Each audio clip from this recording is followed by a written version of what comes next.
One suspect has been arrested and two people have been taken in for questioning for the murder of community-based patrollers at the Merimi informal settlement in Soshanguve this past weekend.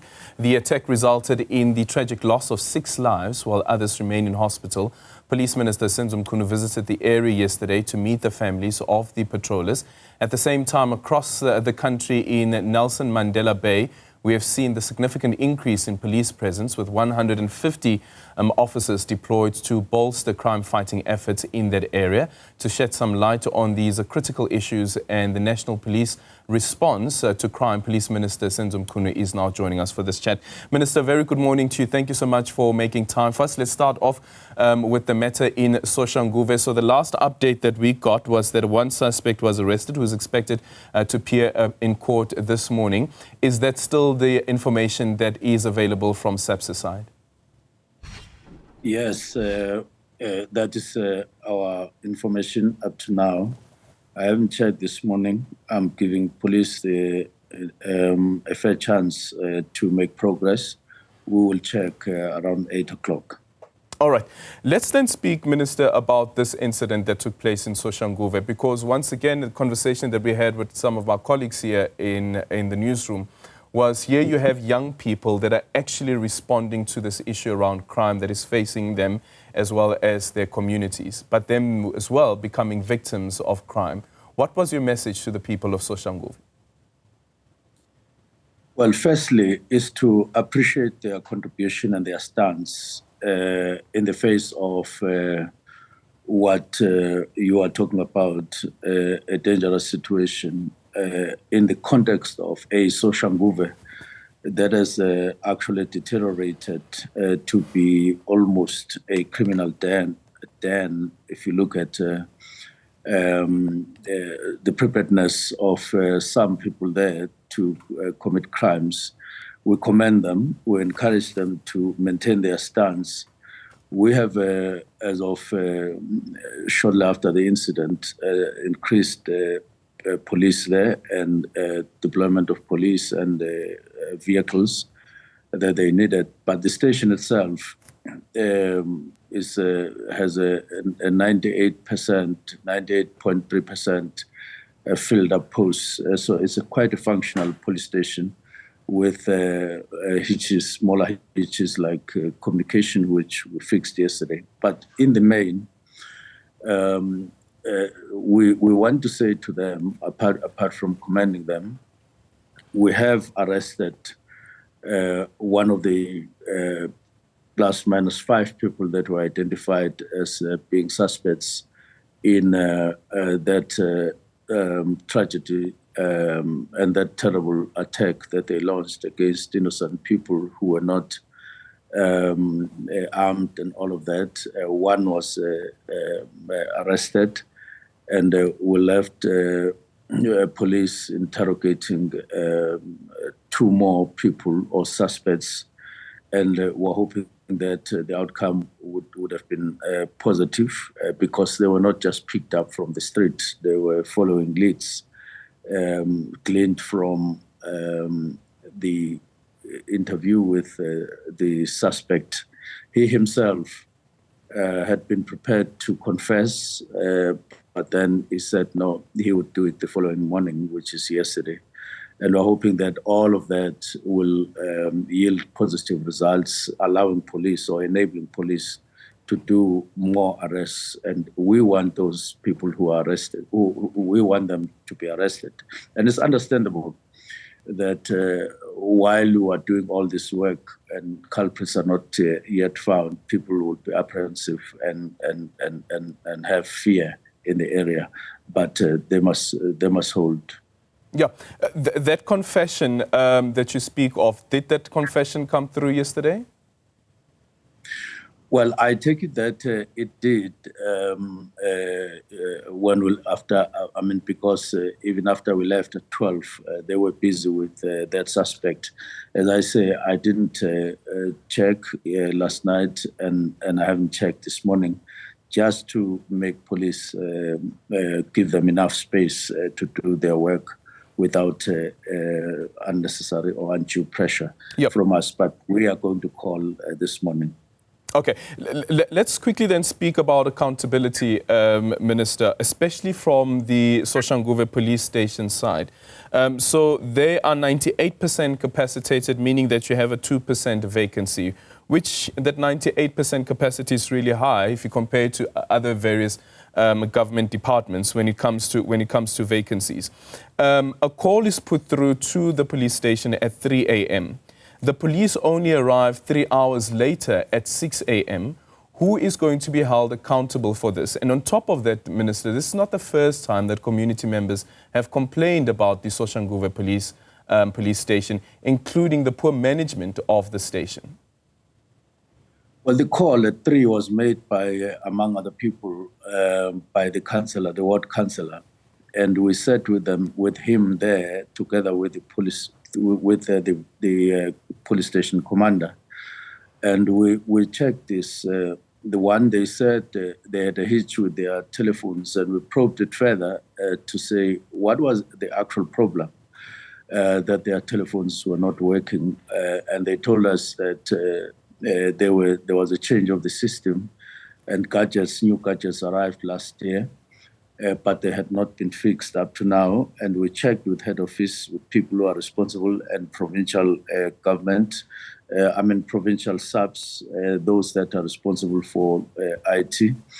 And we were told quite an unimpressive story, amounting to saying that people, when they do work, they are less than efficient, which is something that we regret.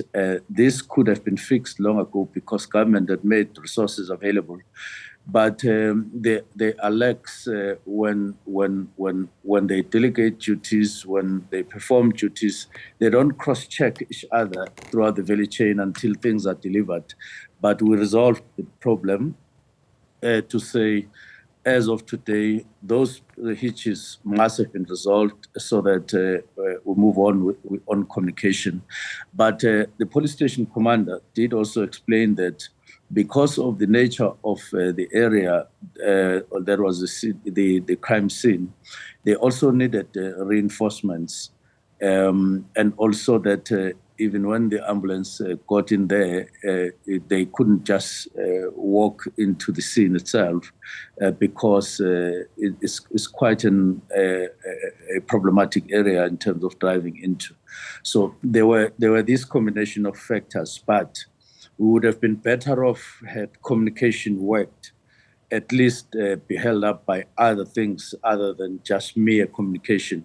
But also, we said the councillor should have the personal cell number of the station commander, because he's a public servant and he can be phoned anytime. Those are all the things that we corrected, because we said the whole of Soshanguve would one day get into a tragedy, and the police station commander will be there, but not reachable. And we corrected all those things, as I say. But there are other factors, of course, that I wouldn't get into, just because they are not necessarily in answer to your question.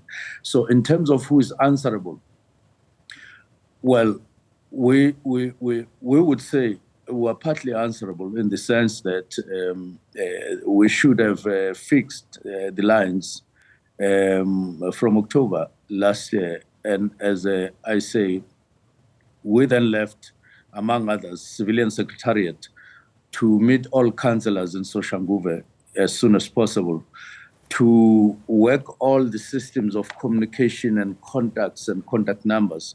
Like I say, the councillor only had got the number of the commander when Premier Lesufi went there on Sunday following the incident, and he caused them to exchange numbers. All of those contributed to some kind of unnecessary breakdown. Yeah. Taking accountability for this situation means what, Minister? What are the consequences? Because here we're speaking of people who have lost their lives, and the police didn't respond in time.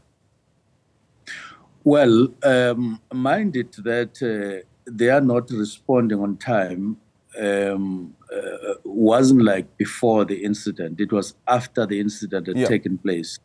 And therefore, but if they arrived on time, perhaps maybe after the call was put through, it would have been perhaps maybe much better and quicker to get a hold of the suspects. There's no doubt about us wanting police to respond on time, but at the same time, we need to mind the second factor, not exonerating the first one, that there shouldn't have been any breakdown at the police station on communication. But even if phones were actually working and they got connected as soon as the first call was made, they would have needed reinforcements, because we have said when incidents of this nature, remember, this was a bad confrontation where people were shot and killed and burned and so on. So nobody knew how far they were armed and so on. So they needed reinforcements which were not in the vicinity and immediately available. So even if calls had been made and were connected, they would have needed reinforcements so that they don't get easily ambushed, because we have said to police they must always be cautious when they approach such scenes. And therefore, there's more than one factor which contributed to a kind of a delay after the incident. So no consequences for any individual. We're going to say it is because of the system. It is what it is. We can't just make a statement like that, because I consider it would be insensitive. We rather are saying, councillor, you need to have the number of the station commander, telephone, because you are an official, you are an elected official, which we now have fixed. Secondly, we said all councillors in Soshanguve will be called to a meeting by Civilian Secretariat, which is one of our entities, so that they can work out ways and means of strengthening communication, including councillors being able to personally report some of the things as they see them and as they come across them, which is communication that was not there. They must feel confident of each other and know each other enough, so that some of the glitches are easily avoidable, like preventable as well. Yeah. When they get to know something, they must be able to reach the station without any problem. We even asked, why didn't one of you just drive, you as a councillor in the ward, just drive to the police station, because it's not far. And there were other reasons and so on, fear and other related matters. So there were a number of contributing factors, but we've said, nevertheless, let us strengthen communication, open more lines of communication, so that people could be saved whenever it is possible to save them. Yeah, another story, quickly, Minister, in KwaZulu-Natal. I don't know if you've seen the story of the Biela and Ntuli family, where their family members were gunned down in KwaMashu on Thursday. The family saying that the police are saying that these were suspects. Unlicensed firearms were found in one of the vehicles, but it turns out actually that these are licensed firearms, and they're accusing the police of a cover-up. Does Minister know about that story? Yes, it has come to our attention, and the National Commissioner is attending to the matter, so that we clarify matters as per outcome of the investigation into or follow-up onto the matter. Okay, so there's going to be an investigation on this matter as well? It has come to the public's attention, and the families affected, and they have grievances. And it follows that the matter would be followed up, even by IPID, if they realize it falls within their responsibility, and they would need to check it. Yeah. On the IPID, has Minister received any report back as yet on IPID's investigation on Nhlanhla Mkhwanazi? Not yet. I haven't received their update or the full report out of their investigation so far. All right. Still staying in KwaZulu-Natal, Minister, that march against foreign nationals, there was that undocumented foreign nationals, to be specific. There was a statement that the Minister had issued in support of the march. Why did Minister find it necessary to support this particular march? Sometime last year, we went to Soweto following the incident of a young child who had been grabbed by somebody who calls himself a male and raped the child and then murdered the child. That murder was so gruesome and we were so affected. I'm not saying that other murders would be less gruesome.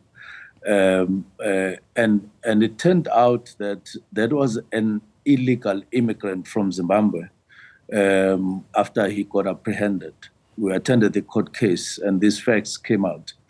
Now, this Soshanguve incident, once more, the person who has been or is called a suspect, who has been arrested, is an illegal immigrant from Zimbabwe. And it's possible that the other suspects who may have been with him, and he was carrying an illegal firearm. He was arrested with an illegal firearm. So it's an illegal immigrant. He is carrying an illegal firearm and a firearm that may have been used in the murder of those now 6 people. Now, it is clear beyond any doubt if you pick up other incidents that illegal immigrants are a contributory factor in criminality in South Africa. They are contributing to crime. And I'm talking about illegal immigrants. And we are extremely worried about this. That is why initiatives like those that took place in Devon, a march against illegal immigrants, calling on government to tighten up, and not verbally this time, by action. It needed to be supported. It needed to be commended because those citizens were taking a stand and making a bold call to government to get to action, and we agree with them. That's why I supported them. All right, thank you so much for your time. Senzo Mchunu is the Minister of Police. There are on a number of issues relating to crime facing the nation, including undocumented foreign nationals.